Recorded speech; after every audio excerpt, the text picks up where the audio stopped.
I'm Zim and you are watching เด็กไทยไกลบ้าน Hello everyone, welcome to my first book review video. In this video, I will be reviewing this book, Miss Peregrine's Home for Peculiar Children, written by Ransom. This is the first book of the series with the same name. I actually got it in a box set with all three books. And also in the box set, I got like a postcard with all the peculiar children and their autographs. It's really cool. Yeah. So where did I find this series? Actually, I've never heard about, the hype and blah de blah about it. And it's a kind of book that I would not pick up on my own just because of the covers. It doesn't look like a young adult movie. I don't know why, but it just looks so creepy. And I don't like horror movies or like ghost movie or anything like that, and judging from the cover, I thought that it would be a story about that kind of stuff. I decided to start reading this series after I watched the trailer of the movie, which will be directed by Tim Burton, and that's going to be amazing. So like, after I watched the trailer, I think this is the kind of story that I would like. There are monsters, there are like children with abilities. It has a little bit of like Harry Potter hint to it. So that's why I decided to go online and just order this book set. And I was really glad that I did it. So what is this book about? This is a story of Jacob Portman. He lost his grandfather and he was really close with him. His grandfather used to tell him stories about monster and children with abilities. And then after the grandfather's death, Jacob found out that all these stories are actually true. He had a chance to meet all these peculiar children, including the woman who was taking care of them, which is Miss Peregrine's, and she could turn into birds and she can control time, and they are stuck in this time loop, which is like a day repeating again and again for like 70 years or something like that. But that's all I'm going to say about, the non-spoiler part about this book. So let's talk about likes and dislikes. What I really like about this book is that it's a reading experience. It's not just like a story, it just goes on and on and on. I love how the story is accommodated by all these vintage photographs, like as you can see here, I'm flipping through it, and I found myself like anticipating for the pictures.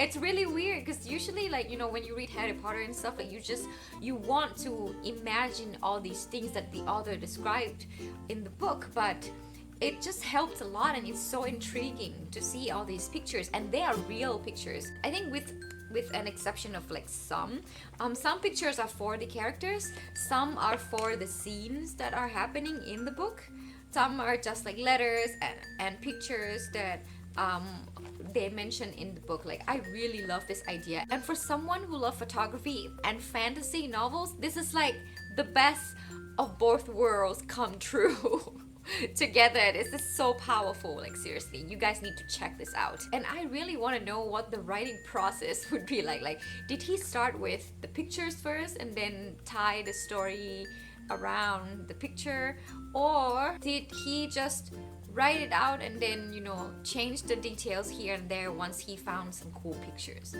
Would love to know that one day. Anyway, second thing that I really like about this book series is that the abilities of the kids are so peculiar. One boy can like swallow bees, and he can communicate with them and he can see through them. One girl can fly, but it's not like she can fly, she can't control it, she is just so light, she's lighter than air. And Jacob's ability is very interesting. I'm just gonna leave it there for you to figure it out, but I was so surprised. I thought he would be like super strength or like something like that, but no, his ability was very peculiar, even for peculiar children. Can you believe that? And since the abilities or like their peculiarity are so different from what we would expect from like X-Men and all these like meta-human movies and stories that we have been indulged the past 4 or 5 years, I think it gave us like a breath of fresh air to it, and the whole story is just so creepy and so, I don't know, it's borderline adventurous and horror and young adults. It's just so different from what I've read, so that's why I really liked it. Another thing that I really appreciate, and this would be the last thing that I'll talk about, is how detailed the author writes about Jacob's like decisions and his thoughts, and how he was combating his like mental illness, and how other people were bullying him, but he still, it's the inner conflict. The mention of mental illness, I really appreciate that, but it was so intertwined with the whole stories. So it wasn't like forced upon us to like learn more about this and that, but like it was interesting to see that side of stories instead of just like go, action. There was so much details laid out in this first book of the series, and it helped a lot for us to understand things later on in the second and third book. So now let's move on to what I don't like, or what I kind of dislike about this book. First of all, there were some parts in the book that I feel like it's a bit like dragging, and that's just my opinion though. Like some people might not have a problem with it at all. Second of all, this is also my preference. I think the cover is a little bit too creepy. It threw me off basically. I don't know if people would read this book or this series if it wasn't for the fact that it's going to become a movie. So yeah, like I would really recommend people to not judge the book by its cover this time.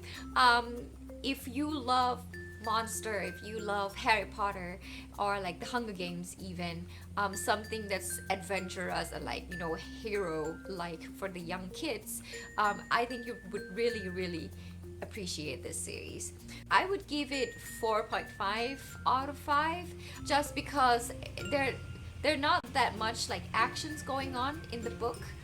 It was more about like the details of this peculiar dome and like Jacob's life and things like that. So it's interesting, but it's not like exciting as I wish it would be. As for the level of English or the level of difficulty, I would say that people who can speak English or understand English at intermediate level would not have problems reading this book. But there are so many adjectives, and like Ransom Rick is very descriptive in his writing, so like it could be difficult for beginners to understand what's going on, or like it could be a turn off when you don't understand this adjective and this and that and blah blah blah. Like it would be hard to paint a picture of what's going on in the book if you are still a beginner.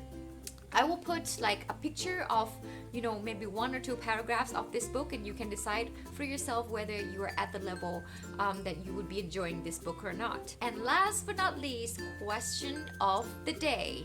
Okay, I'm gonna be cheesy and very plain here. It's a very simple question.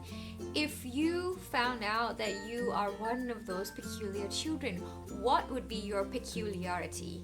That is there anything in your life that you feel like you're really good at, or like it's your, it's something in you that if you have the peculiarity gene, it would be enhanced? Comment down below what you think about this question, and I hope that you enjoy this video.